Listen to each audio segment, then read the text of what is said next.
Well, hey there.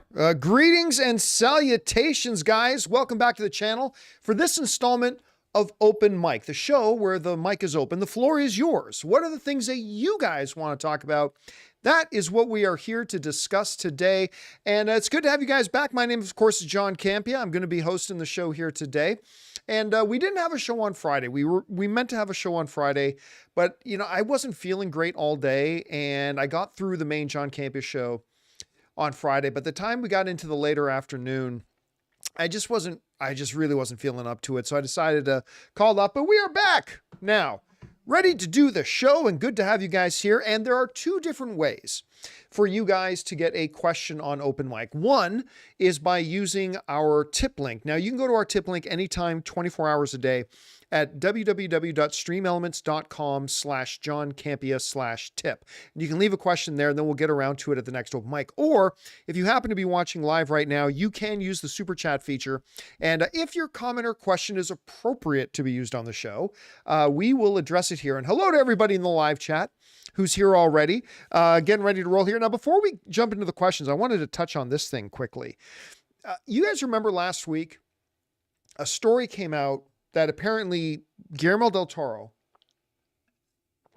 was working on a Star Wars movie. That Lucasfilm had hired del Toro to do a Star Wars movie. Well, we have now found out from del Toro himself what that movie was going to be. And that movie was going to be a Jabba the Hutt movie.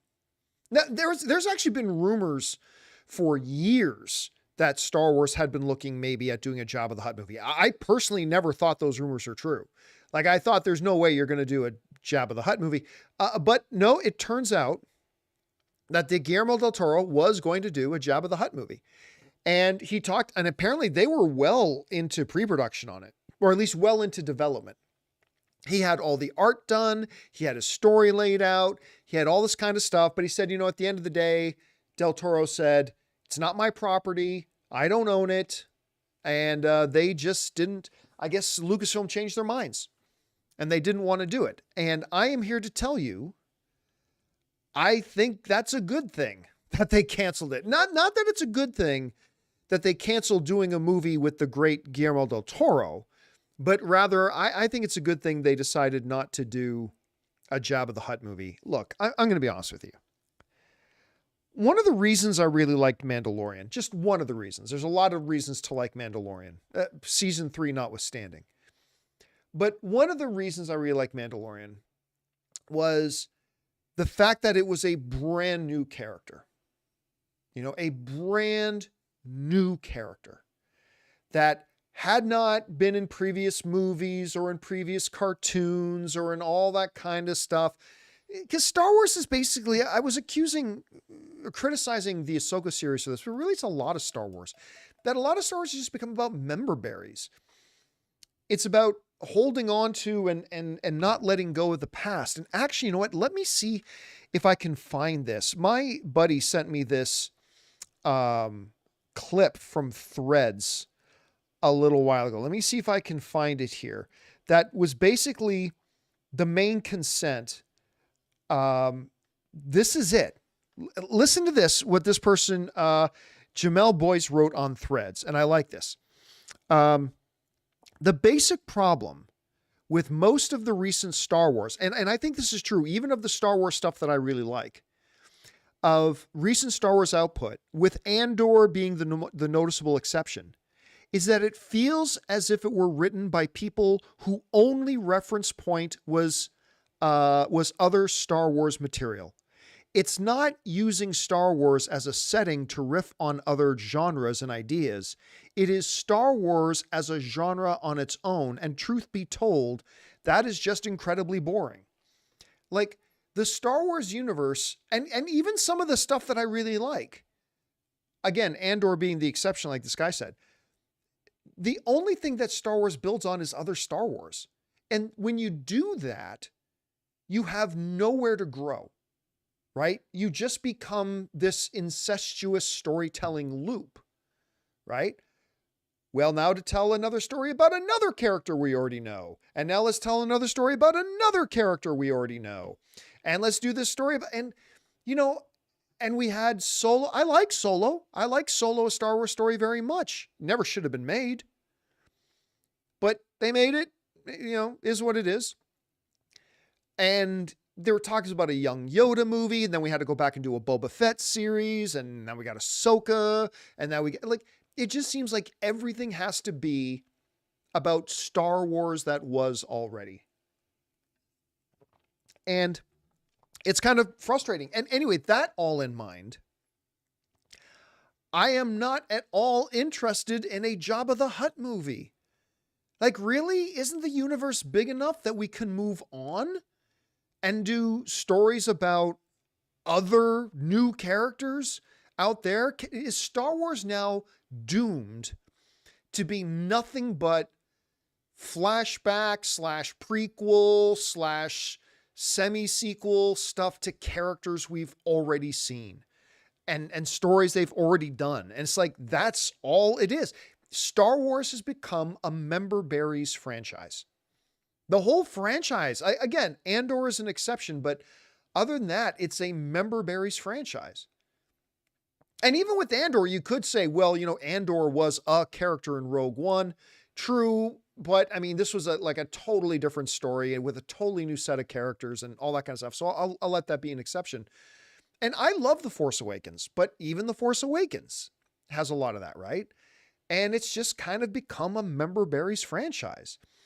And nowhere was that more obvious than in Ahsoka. Like, seriously, if anybody who didn't watch Clone Wars had no idea what was going on in that show at any time in any way.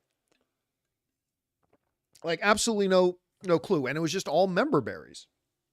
And that's a lot of Star Wars. Like I said, even the stuff that I like has been guilty of that. So listen, the idea of a Guillermo del Toro directed Star Wars movie is enough to give you wood. I mean, that's awesome. Guillermo del Toro directing a Jabba the Hutt movie is not something that interests me. Could Guillermo del Toro have made it good? I have no doubt.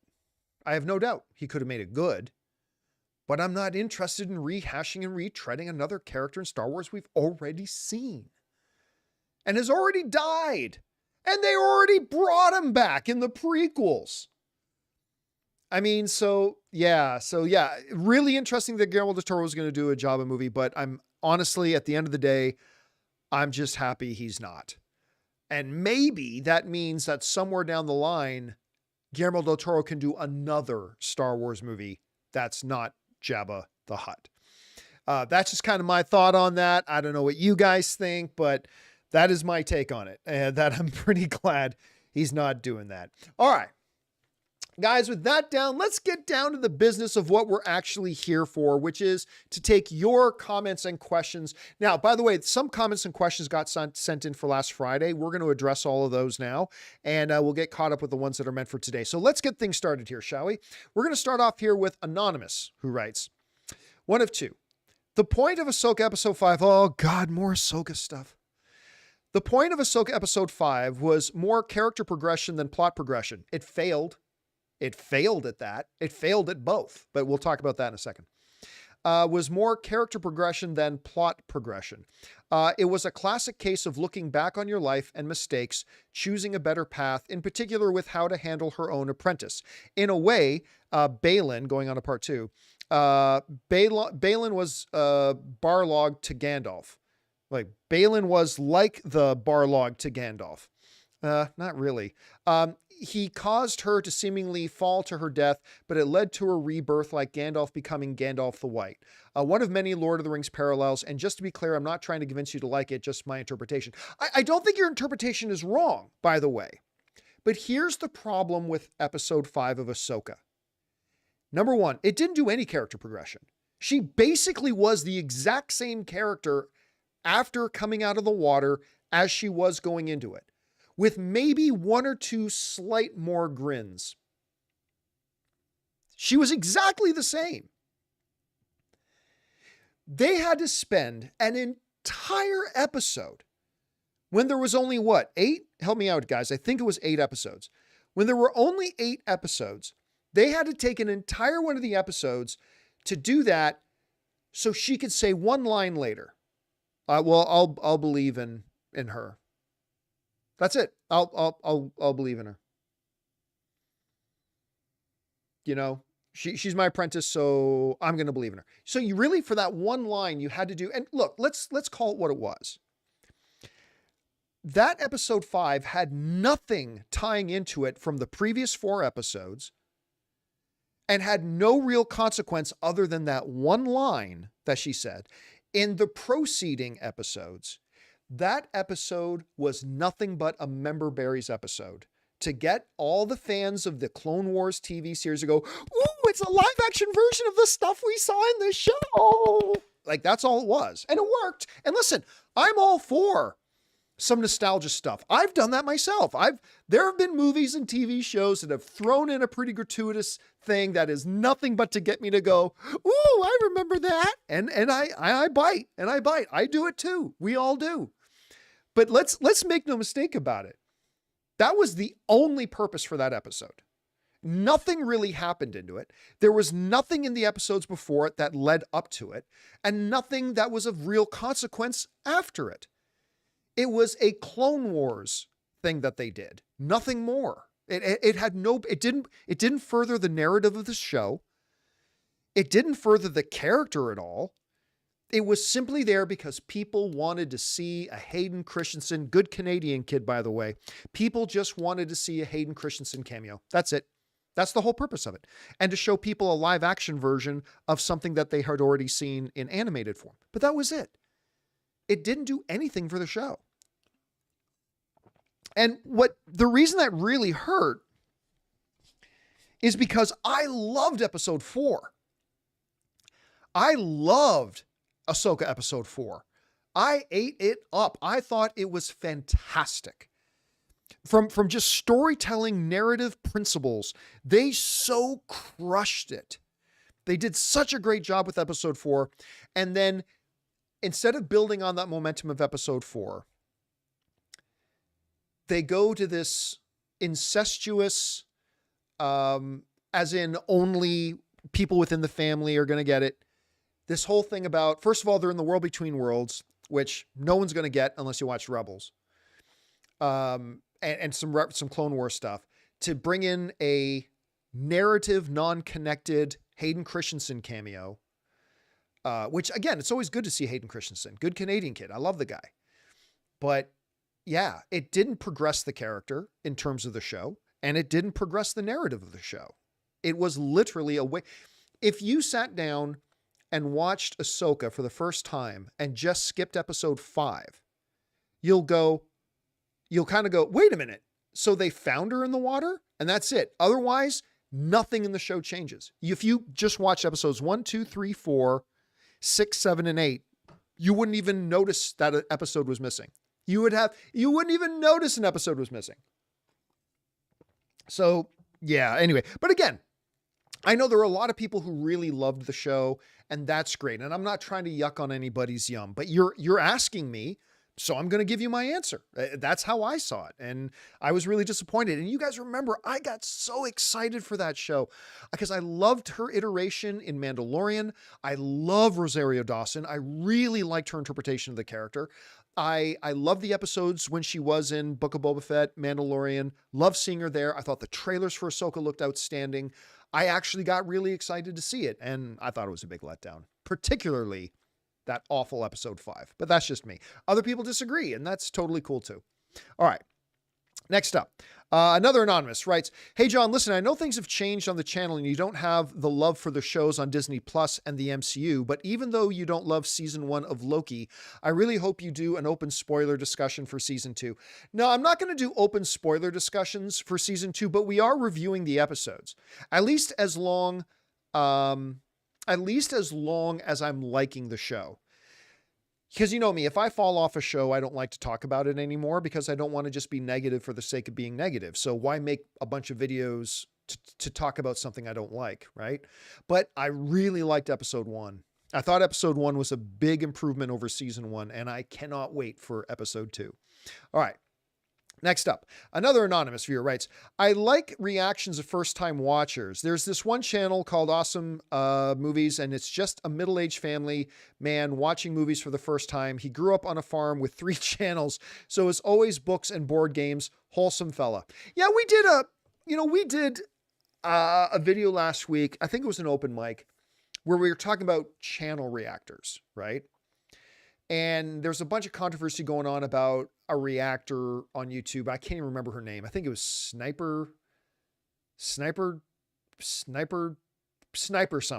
Sniper something was the girl's name. Anyway.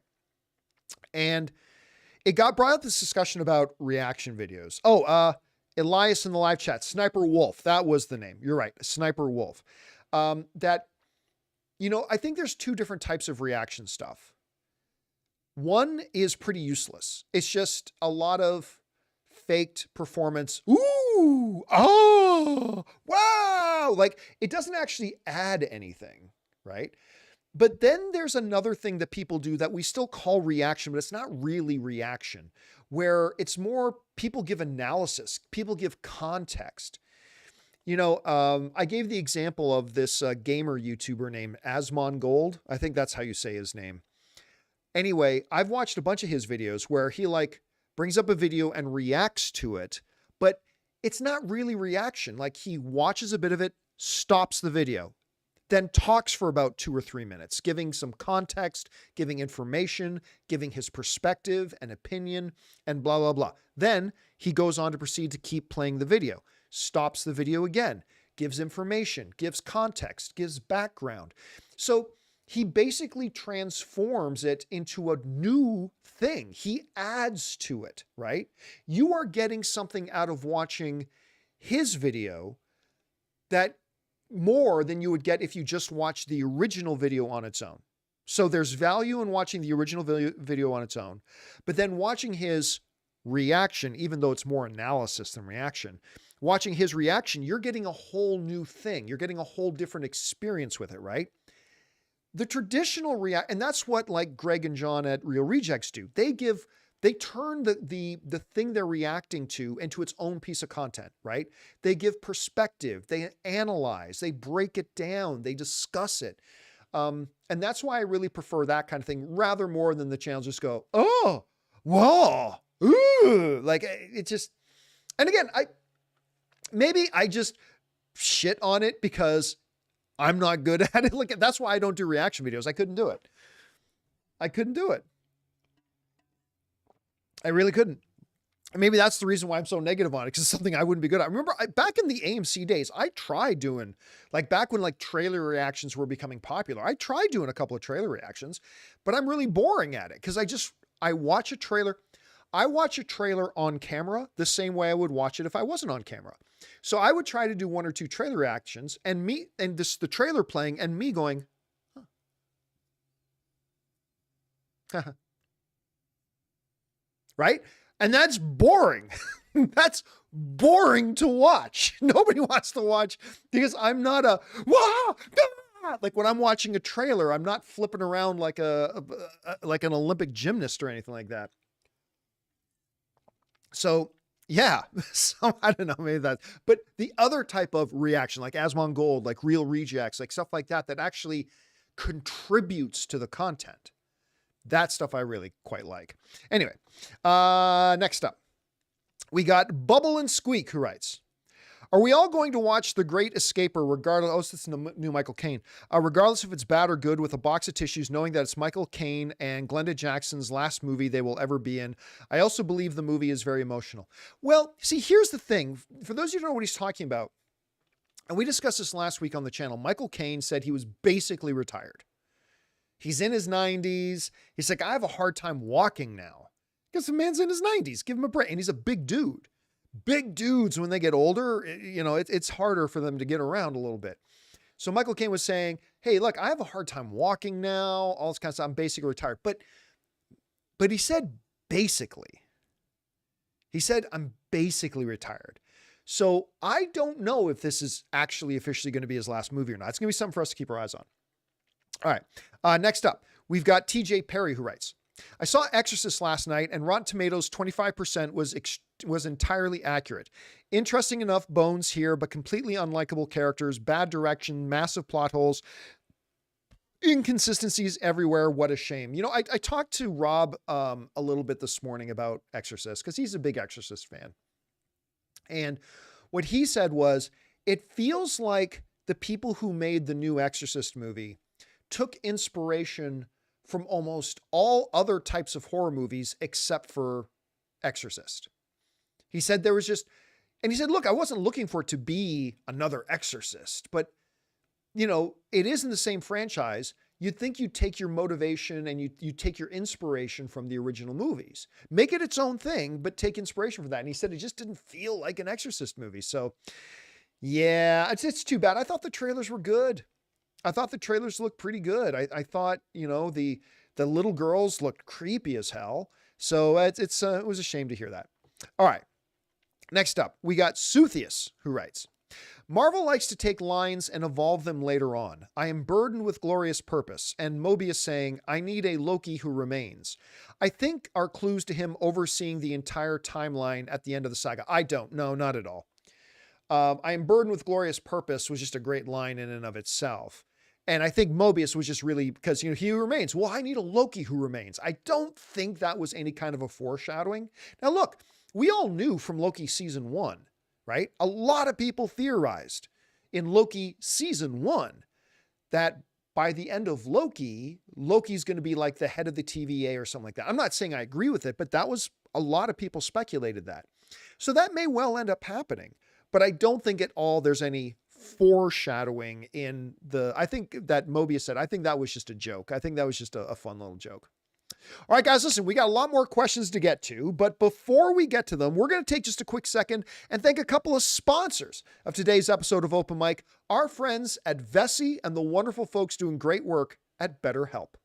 Guys, we want to take a second to thank a sponsor of this video, Vessi. Now, you guys know I'm not exactly the most fashion conscious guy in the world, but I love a great pair of shoes that are comfortable and I can wear almost anywhere. And growing up in Canadian winters when my feet got wet a lot, waterproof would be nice too. Enter Vessi. They make the claim that they're not just fashionable and super comfortable, they're also waterproof. Now, you guys remember, when I got my first pair of Vessis, I put them to the ultimate waterproof test. I actually stuck my foot in my pool, my feet stayed dry, and the shoes stayed dry. Incredible. And they're the most comfortable pair of shoes I ever owned. Well, that made me want another pair. So I got another pair of Vessis that look great and just equal that world-class comfort that I got from that first pair of shoes. They are absolutely my favorite shoes that I've ever owned. Imagine your favorite sneaker styles supercharged with waterproof technology and unmatched comfort. No matter how you like to stay active, Vessi has the shoes for you. Trail-ready high tops, effortless slip-ons, and classic court shoes, all with a waterproof twist. They are just as comfortable and stylish as your favorite sneakers, but even more versatile. So guys, if you're anything like me and you want the most comfortable pair of shoes that look great, that you can take out hiking, wear to work, go to the gym, or walk through the water and snow, go to vessi.com/Campea and get yourself a pair today. Go to vessi.com/Campea and get 15% off your order using the code Campea. Hey guys, we want to thank a sponsor of today's video, BetterHelp. You guys know that I've been saying for a long time that it's time for us to start prioritizing mental health in our lives. And if you're thinking of starting therapy, give BetterHelp a try. It's entirely online, designed to be convenient, flexible, and suited to your schedule. Just fill out a brief questionnaire to get matched with a licensed therapist and switch therapists anytime for no additional charge. I've pointed this out many times, but we as adults know that we need to prioritize our physical health, and so we encourage each other and cheer each other on when we take steps for improving our physical health, like going to the gym. Well, it's time that we prioritize our mental health the same way. We need to encourage each other to take those steps and encourage ourselves to do that as well. So guys, take that step in prioritizing your mental health by going to BetterHelp. Visit betterhelp.com/Campea today and get 10% off your first month. That's BetterHelp, HELP.com/Campea. And thank you to our friends at BetterHelp and Vessi for sponsoring this episode. All right, guys, let's get back over to your questions here, shall we? We're going to pick it up with, we just did Suthius, so now we will go to Fangblaze, who writes, have you ever seen the show Dark? I get asked this at least once a month. And I've answered it like 100 times, but just finished season 1 and damn, it's perfection. There's no horror, but this show is creepy and intriguing.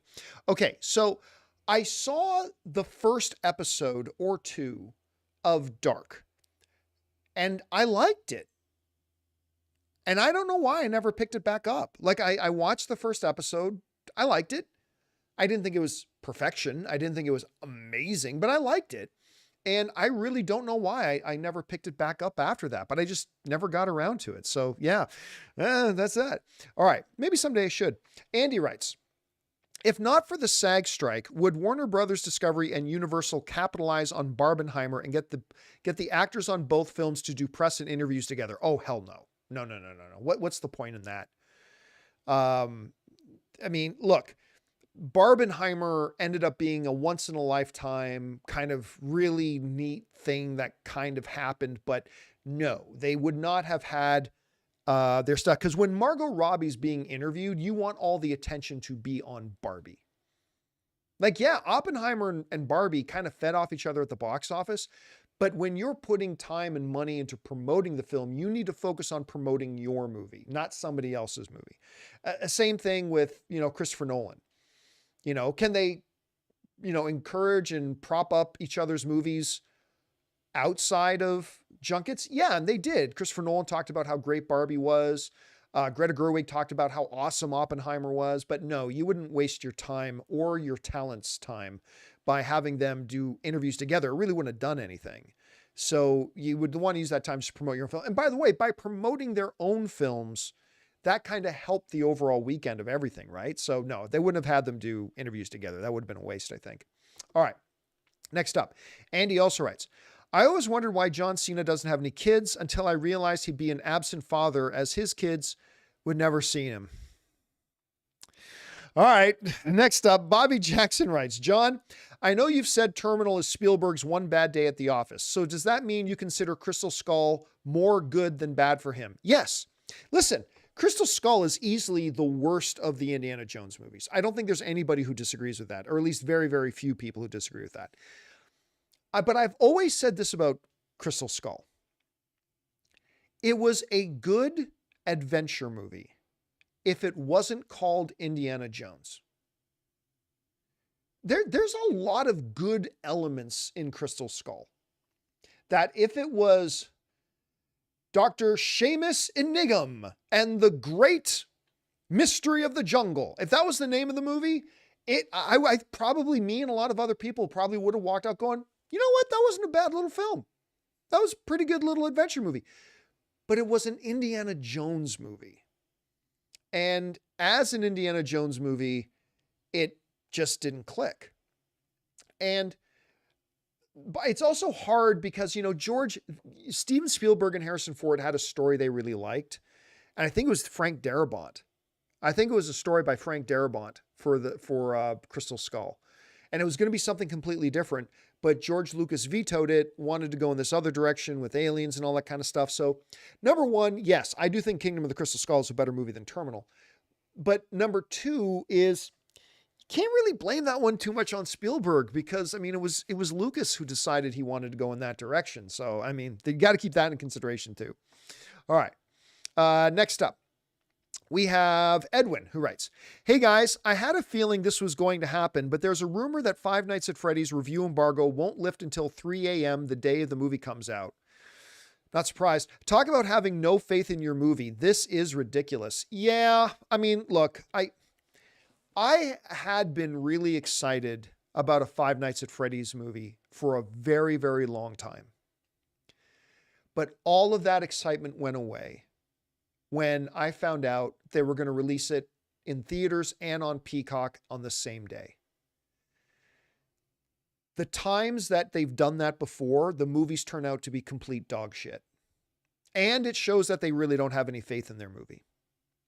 Because if they thought the movie was really good and had the potential of catching like 5% of the energy and word of mouth that movies like Barbie or what was the Pixar film, Elemental did, They just would have put it in theaters, period, to make a lot of money. But instead, they're doing this, and I have no faith in it. I'm still going to watch it, but I have no faith that this movie's going to be any good. So listen, I haven't heard that rumor that they're not really lifting the review embargo until the day the movie comes out, but I'm not surprised. I'm not surprised to hear it at all, unfortunately. All right. Next up, Freedom Fighter writes, hello, everyone from Israel. Sad period right now. So many were murdered by terrorists and we're all scared and stuck at home. Wanted to say thank you to everyone involved with the show for entertaining in these dark times. Well, look, I'm not going to get into world events because that's not my forte. I will just say it's horrible seeing what's going on over there. And like Ann and I were watching the news very closely the last couple of days. And it just makes you appreciate more that you get to live in a country like Canada or France or the United States or stuff like that, where that sort of a thing is not a regular occurrence. And so all of our thoughts and well wishes go out to everyone there. All right. Next up, The Hutch writes, did any of you ever watch M. Night's Knock at the Cabin earlier this year? Yeah, I did finally get around to watching that. It's one of those movies I keep forgetting came out this year, but I actually really liked it. Batista was brilliant in it. His best performance to me. What did you guys think? I thought it was okay. The trailers really intrigued me, but I thought the movie was at best okay. And I don't think it was Batista's best performance. I think his best one was still in Blade Runner 2049, even though that was a small role. I really did like his performance in that. I thought that was his best performance, but he wasn't bad in it. I mean, he was good. It was a good performance from Dave. But I still think his best one was in Blade Runner 2049. All right. Next up, we've got Just J Newbie writes, since HBO Max changed their name to Max, I think Disney Plus should be changed to D Plus because that's the grade I'm giving them for their original content. Sure, it's passing, but could use some significant improvement. What grade would you give Disney Plus? Thanks. Yeah, I mean, it's hard to say, right? I would say better than D Plus.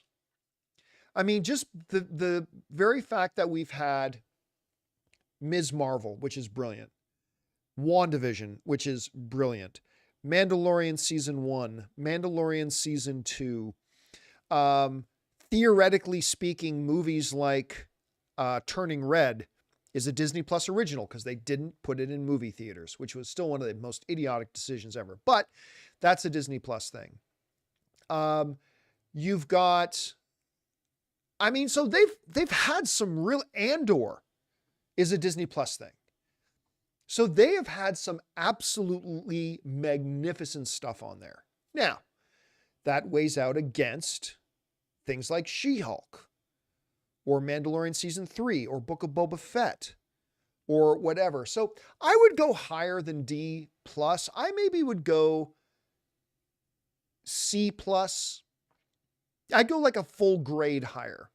So I'd go from C minus to C to C. I'd go C plus.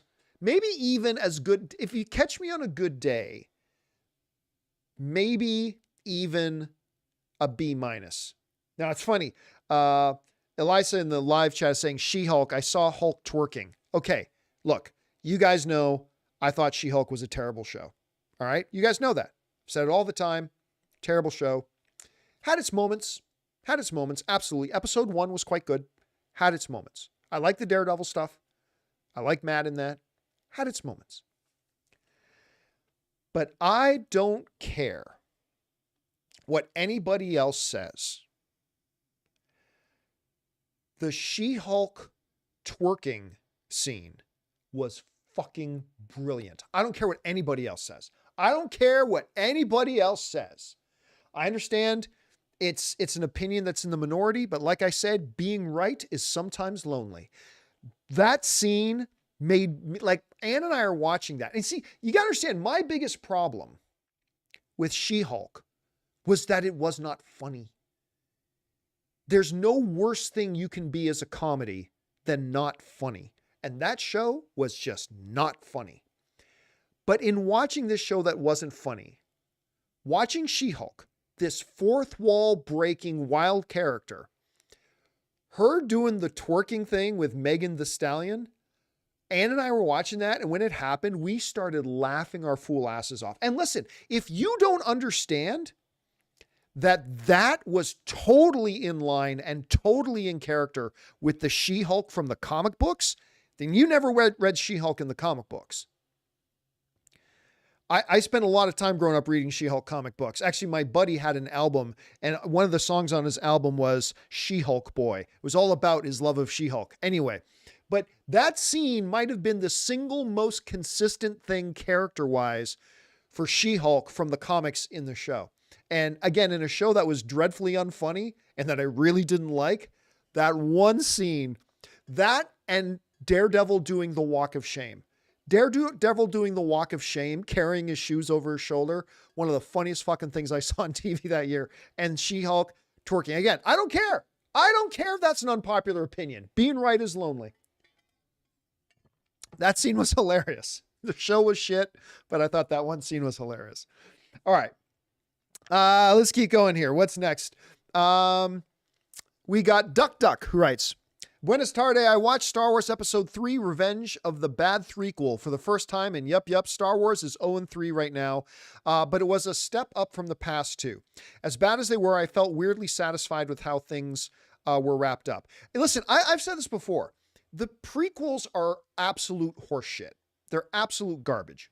But I will concede that Star Wars Revenge of the Sith is the least offensive of all the Star Wars prequels. I mean, it's pretty horrible. No. I mean, there's some pretty horrible stuff in it. But there's also some of the best stuff is in Revenge of the Sith. I think out of the three, it is the best of the three. I still don't like it, but you know, it is what it is. All right, next up. And the final one we've got here is Samu Haya, who writes, Season 2 of Foundation was a huge improvement on the first, especially the last few episodes. Laura Bryn, a good Finnish girl, was great as Demerzel. On that note, have you seen Sisu yet? Yeah, Sisu was pretty darn good. It wasn't eligible for Oscars due to lack of spoken Finnish. Oh, that's interesting. I didn't know that. But yeah, we actually talked about Foundation Season 2 a little bit on the John Campea Show earlier today. I really liked Season 2. I did. I thought it was a step up from, I really liked Season 1. I did. But I thought Season 2 was a step up.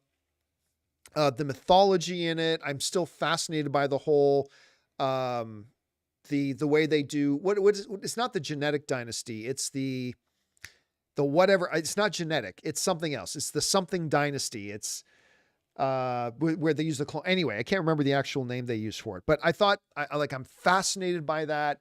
I love how having, like, I could watch the whole show, even if it was, forget the Foundation. If it was just a show about the various rotations of Brother Dawn, Brother Day, and Brother Dusk, I would have still eaten the whole show up. I thought it was really, really good. All right. Let's move over here to the super chats that you guys have been sending in. We're going to start off with Connor Dorian, who writes, the new Goosebumps TV series has reached 100% on Rotten Tomatoes score. Connor then follows up, says, sorry, an article on MovieWeb said that Goosebumps reached 100% Rotten Tomato score, but the Rotten Tomato website says 78%. Okay, let me look up something here. So if I go to Goosebumps, Rotten Tomatoes, 2023, we will see that Goosebumps, well, here's the problem. It only has 9 reviews, right? It only has 9. Now, 78%, that means 7 out of the 9. I'm going to guess 7 out of the 9 gave it a positive review. You probably want to wait until you see at least double that number of reviews.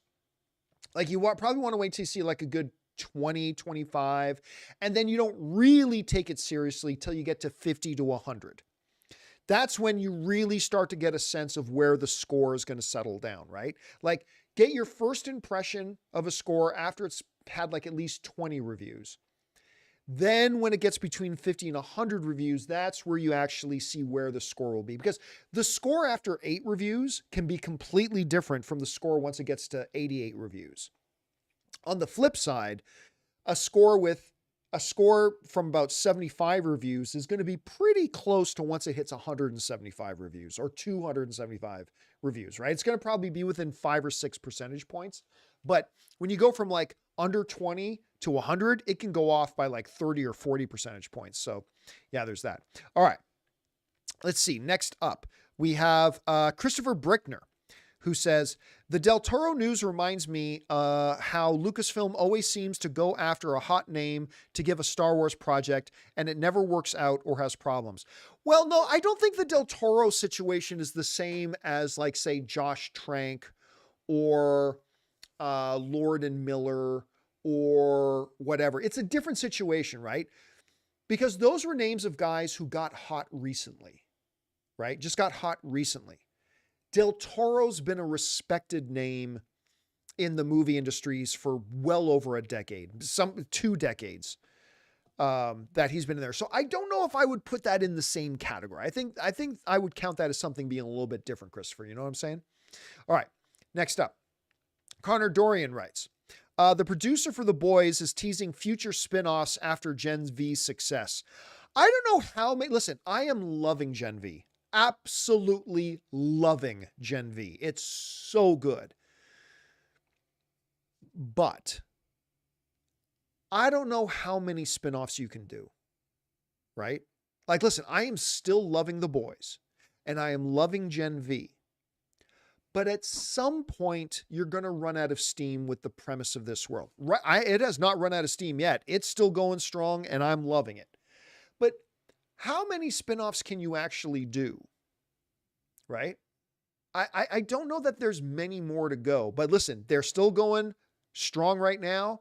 I cannot wait for the next season of The Boys. I cannot wait for the next episode of Gen V. I just don't know that you can do 3 or 4 more spinoffs without it starting to feel a little stale. I don't know. Maybe ask me again in a couple of years. I might have a totally different answer. All right. Next up, we got Azaz, who writes, Killers of the Flower Moon looks brilliant, though 3.5 hours is long for one seating at the cinema. Thoughts on how runtime will affect box office? Well, I mean, I feel like we have to have this discussion whenever a movie gets close to 3 hours or goes over 3 hours. And it's always kind of the same answer. It's going to affect the box office in 2 different ways. One, having a movie that's 3.5 hours long means there's going to be able to have fewer screenings, right? Because whereas one movie might be able to fit in 4 screenings in a night or 3 screenings in a night, this one's only going to be able to fit in 2 on the same screen. So automatically you're going to have fewer screenings. The second thing is that I think for a lot of movies that go that long, it will reduce the number of second viewings.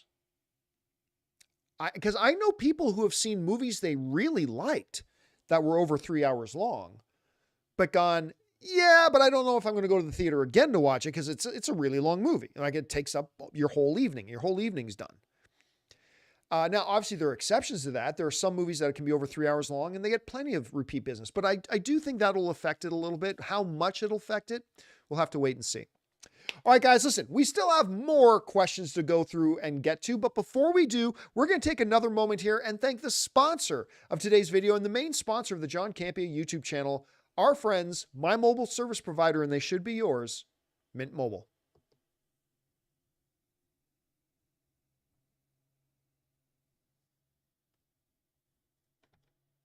We want to thank a sponsor of this video, Mint Mobile. From the gas pump to the grocery store, your utility bills and favorite streaming services, inflation is everywhere. Seriously, make it stop. Thankfully, there's one company out there that's giving you a much-needed break. It's Mint Mobile. As the first company to sell premium wireless service online only, Mint Mobile lets you order from home and save a ton with phone plans starting at just $15 a month. You guys know that ever since I switched to Mint Mobile, I've been saving almost 70% a month over my old phone plan. For people looking for extra savings this year, Mint Mobile offers premium wireless for just $15 a month. By going online only and eliminating the traditional cost of retail, Mint Mobile passes the significant savings on to you. All of their plans come with unlimited talk and text plus high-speed data delivered on the nation's largest 5G network. Use your own phone with any Mint Mobile plan and keep your same phone number along with all your existing contacts. Switch to Mint Mobile and get premium wireless service starting at just $15 a month. month. To get your new wireless plan for just $15 a month and get the plan shipped to your door for free, go to mintmobile.com/Campea. That's mintmobile.com/Campea. Cut your wireless bill to $15 a month at mintmobile.com/Campea.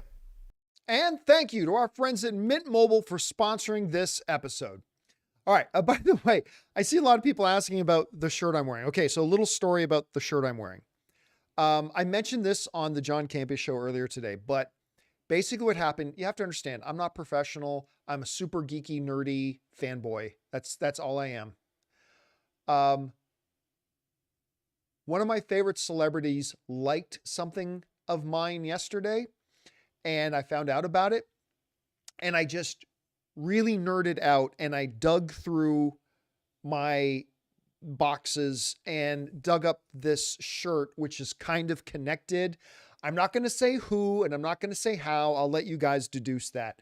But yes, that is the story behind this shirt being worn today, because I'm just geeking out all day. But yeah, that's me. All right, let's keep going here with your questions. Next up, we've got Connor Dorian, who writes, WGA has ratified the 3-year contract, bringing an end to the writer's strike. Yeah, they did ratify it. That's no big surprise. Everybody knew it was going to be ratified. But in actuality, the writer's strike ended like a week or 2 weeks ago, because even though technically speaking, they shouldn't end the strike until after the membership votes on it, which just happened. The leadership of the WGA was so confident that everybody was going to ratify it that they called an end to the picket lines and told all the writers they could go back to work. So the writers all went back to work like a week or two ago. So really the strike has been over effectively anyway, but yes, it is now completely official and completely ratified. So that's good. All right, next up. Dr. Stinky just sends in a super chat just to be supportive. Thank you, Dr. Stinky. Appreciate that. Chef Rigo writes, nice seeing you at the gym a few days ago, John. Good seeing you there too. By the way, I'm there same time every day. Ann and I get there probably about 7. We're usually out the door by 8 a.m. But if you're ever there in that window, you will see us there, Chef Rigo. That's the first place I ever met Chef Rigo. Was actually at the UFC center there. All right. Next up, Kyle Schneider writes, Totally Killer on Prime Video was a surprise. It's a typical slasher with a time travel twist and good characters. I wish they released it in theaters. You know what's funny about that is I never really knew anything about Totally Killer. And then I watched the trailer and it mentioned that it was actually written or co-written by Sasha Pearl Raver. Now, you guys might remember Sasha Pearl Raver used to be on our AMC videos every once in a while. And I think she was a movie trivia competitor too. I can't quite remember. Anyway, so it was really neat to see that she was she's actually the writer and like one of the producers of that movie, so I haven't had a chance to get around to see it. I didn't even know when it came out. But it's on Amazon. If you guys want to find it, it's on Prime Video. It's called Totally Killer. It's got a little bit of a feel of Happy Death Day. It's got a Happy Death Day kind of feel. At least the trailer did. So I haven't seen the movie yet myself, but it was just really cool seeing Sasha Pearl Raver's name on there. That's all. All right, next up. We got Daniel Vakura writes, I had no interest in a Jabba film, and I'm glad it never happened. When it was rumored years ago, I thought it was a joke, and the defense of it as a crime film never really worked for me. Give me something new. Listen, Daniel, I am completely on the same page with you. Look, give me anything by Guillermo del Toro, and I would have gone to see it. For sure, I would have gone to see it. But, I mean, why do we have to keep going back to original characters, to the characters that have already been there? Let's do some original characters. So listen, if they wanted to do a truly the underworld crime world of the Star Wars universe movie, and Jabba was a character in it, or a side character, or a little bit of a presence on the side, I would have been fine with that. But a Jabba straight up movie? Yeah, man, I got to tell you, I had no interest in that. All right. Robert Preser writes, Del Toro doing an Ewok movie could be a neat idea. Maybe, as long as it was all different Ewoks and not the exact same Ewoks I remember in the Return of the Jedi. Remember, I love Ewoks. I think Ewoks are the most efficient, savage, brutal, murderous killers in all of the Star Wars universe. I've done entire videos about it. They will hunt you, capture you. They won't have the common decency to kill you. No, they will tie you to a spit and literally cook you alive over an open fire while you scream begging for death. And then once you mercifully die and they've cooked your flesh and they eat you, they will save your clothes and maybe put your heads on spits as a warning to their enemies. I've mentioned this before, but for those of you who have not heard this, if you want to have nightmares tonight, I want to remind you of something. In Return of the Jedi, when Luke and Han and 3PO and Chewie get to the Ewok village, because they had been captured and they were brought there and they were about to be murdered, the way I'm sure the Ewoks have murdered many, many, many people. I want you to remember something. When they look up and they see Princess Leia coming out of one of the huts, and she's no longer in her field combat outfit, rather she's in this long flowing dress. What are the Ewoks doing with a long flowing human-sized dress? I'll tell you. Leia was wearing the clothes of somebody who had previously become the Ewoks' dinner. I want you to remember that the next time you watch Return of the Jedi. That Leia was literally wearing the clothes of some other unfortunate soul that the Ewoks encountered, cooked, and ate. And Leia's walking around in her clothes. I just want you to remember that about the Ewoks. The cute little furry, cuddly Ewoks. Anyway, next up. Zach sends in a $20 super chat. Zach, thank you so much for supporting our channel on that level, man. I appreciate that. Zach writes, it's too far away to just Okay, it's too far away, so just hypothetically, what do you want from Fantastic Four? I think they're going to learn more of the scientific part of the multiverse, and that's how you get their powers. What do you think they'll do? I don't care. When people say, you know, what do you want from Fantastic Four? What you're really asking is, what story do you want them to do? And to me, I don't care. I really don't care. You tell me the story that you want to tell. And then it's either going to be good or it's not going to be good. Much like when we talked before about the things I thought Loki season 2 needed to do, and I laid out those 5 points, none of them was about the story. Like, you tell me whatever story you want to do, but here's the philosophically what I think you need to do. The primacy of Loki, establishing Kang as the big baddie, having a good amount of interaction between Mobius and Loki.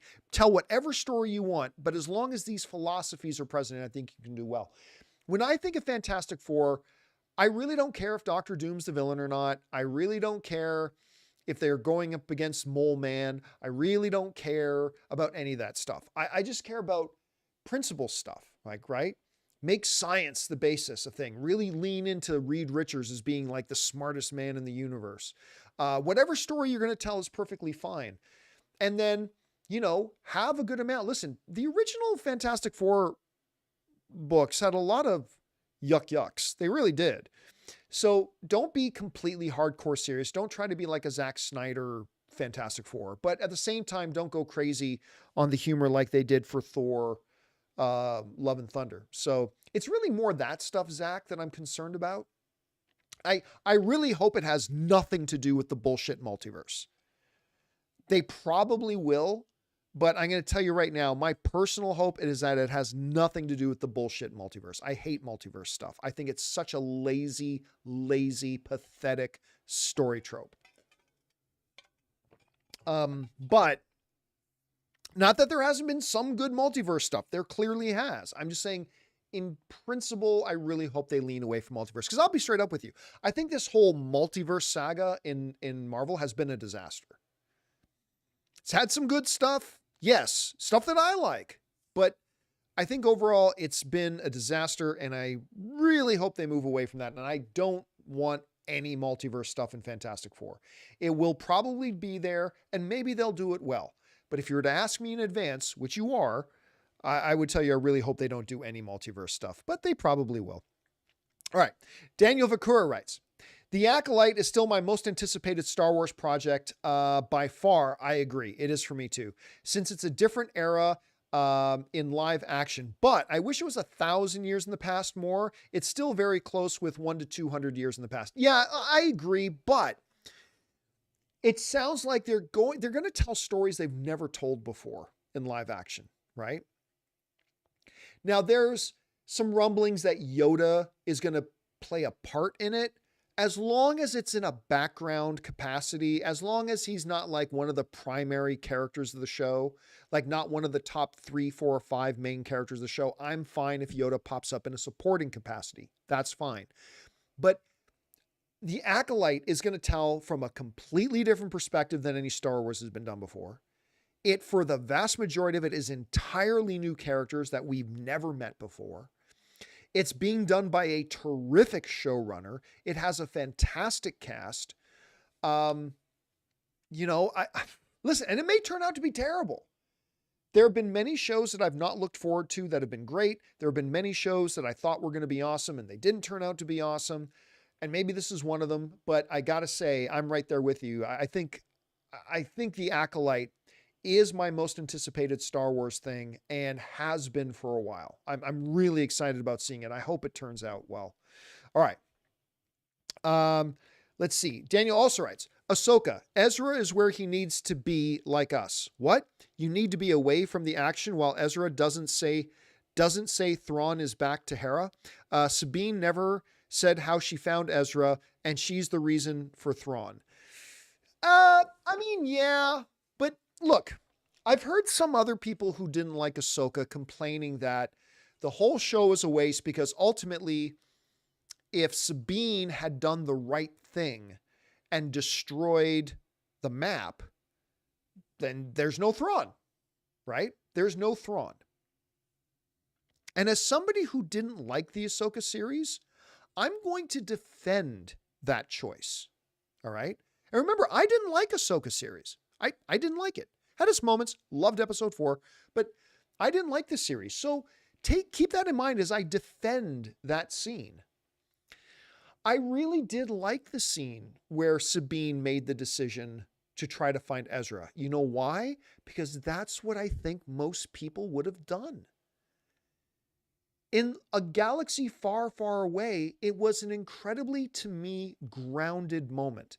Yes, philosophically, we all know watching that the right thing for Sabine to do is for the greater good. In the words of Spock, the needs of the many outweigh the needs of the few, or the one Ezra, right?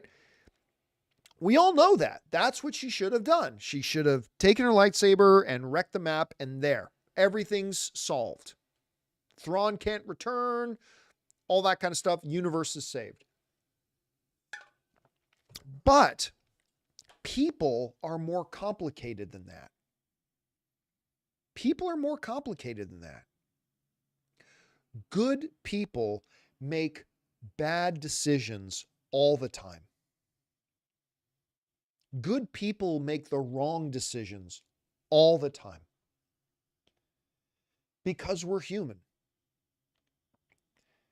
She desperately missed her friend. She has been obsessed for years with trying to find him and holding in her hand the thing that could lead her back to him. Even if there were terrible consequences.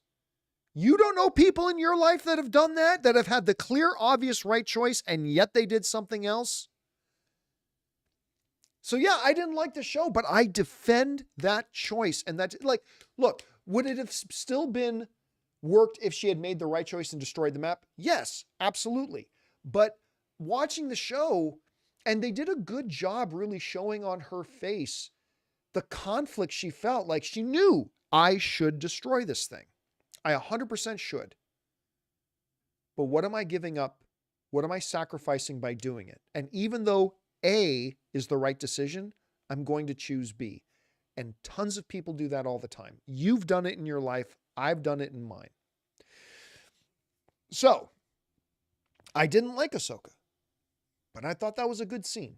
I thought that scene worked and worked well. All right, let's keep going here.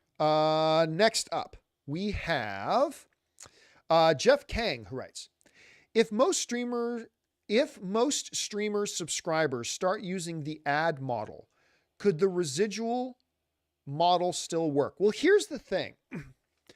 Residuals were never based on commercials. You see, the residuals, the classic roots of residuals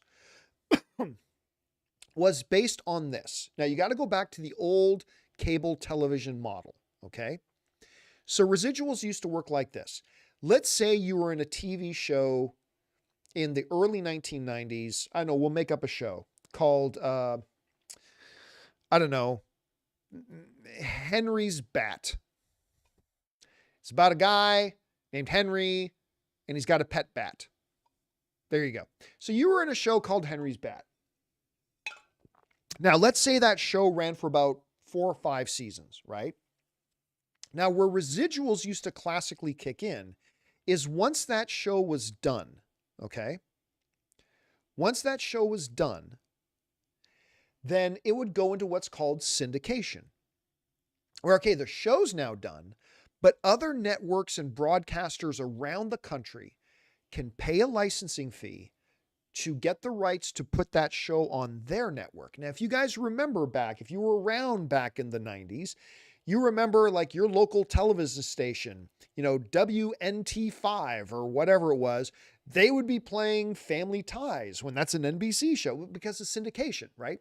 Shows that aren't on the air anymore get picked up in syndication by multiple other broadcasters all across the country and around the world. Now, residuals was not based on commercials. It was based on the licensing fees that those broadcasters paid the original network or the original producers in order to show that show. And what the actors in those shows got was a little piece of that money. It wasn't connected to commercials. It wasn't connected to ad revenue.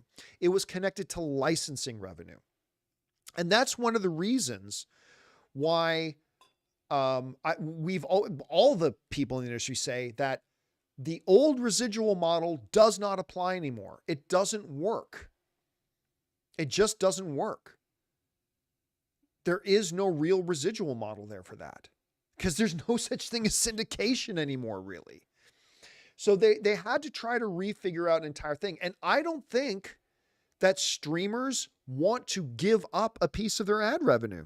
And I don't blame them. I don't think anybody deserves it. So it sounds like the writers came to a new kind of definition of what a residual is. And if you watch the John Campea Show, you heard us talk about this. It's not really a residual. It's more of a bonus. Like they've set up a bonus thing where if a show does really, really well, it triggers a bonus that gets paid to the writers. But anyway, it's just residuals don't work anymore with the way the models are now. So yeah, there's that. And I don't think advertising is going to change that because they're never going to connect residuals to advertising. They just won't. I just don't see any world in which they'll do that. All right. Thanks for that, Jeff. Next up, Dildar the Glorious writes, it's also scummy if reactors don't promote or credit the videos they watch. Yeah, I mean, that was one of the big problems that other YouTubers had with that. Oh God, I'm freezing on the name again. Sniper Wolf? I think so. A lot of the YouTubers were targeting Sniper Wolf because she would steal other people's content, play it, and never give credit to who the actual video belonged to, right? So she was making all this money off of other people's videos that she literally just stole, didn't add anything to it by doing commentary. It was just, whoa, whoa. And in some cases, other YouTubers would point out, they would actually edit the original videos to crop out any watermarks. So at least you could see who was doing it. Anyway, again, I don't really have too much. I don't know Sniper Wolf, so I'm not trying to bag on her or anybody else. I'm just saying, like, in principle, that seems to be a common thing on the internet, unfortunately. All right, just got a couple left here. Danny Sanchez writes, some YouTubers do reaction vids to promote their OFs. I have no idea what OF. Sorry about that, Danny. Andy writes, one of two. Did you see the latest episode of Last Week Tonight? I have not. I've not gotten caught up on Last Week Tonight. John Oliver is brilliant, by the way. I laughed my ass off at the Swift Kelsey conspiracy theories, but was horrified at a mom homeschooling her son to be a wonderful Nazi. I'm aware that neo-Nazis sadly exist, but to hear a parent straight up teaching their kids to be one was an utter gut punch. I can't give any commentary on it, Andy, because I haven't seen it myself, so I don't know, but I do want to get caught up. I mean, seriously, John Oliver, of course, he studied under the tutelage of Jon Stewart, who was maybe the greatest of all time at that. But John Oliver is brilliant. I can watch his Last Week Tonight stuff all the time. It's always so well researched and so funny. I know not John Oliver, like anybody else, is not everybody's cup of tea. That's totally cool. But I find him to be, absolutely hilarious. I absolutely love the guy. All right, guys. And that will do it for today's installment of Open Mic. Thank you so much for being here and joining me today. Big special thank you to all you guys who sent in those questions, whether it was to our tip link or using the super chat feature while watching live. Number one, because you gave us great fun things to talk about. And number two, you supported our channel as you did it. And all of us involved with the channel, thank you guys so much for your support. Don't forget to come on back and join us for the John Campea Show podcast tomorrow. We're looking forward to seeing you guys there. So that'll do it for me for now, guys. Thanks a lot for being here. My name, of course, is John Campea. And until next time, my friends, bye-bye.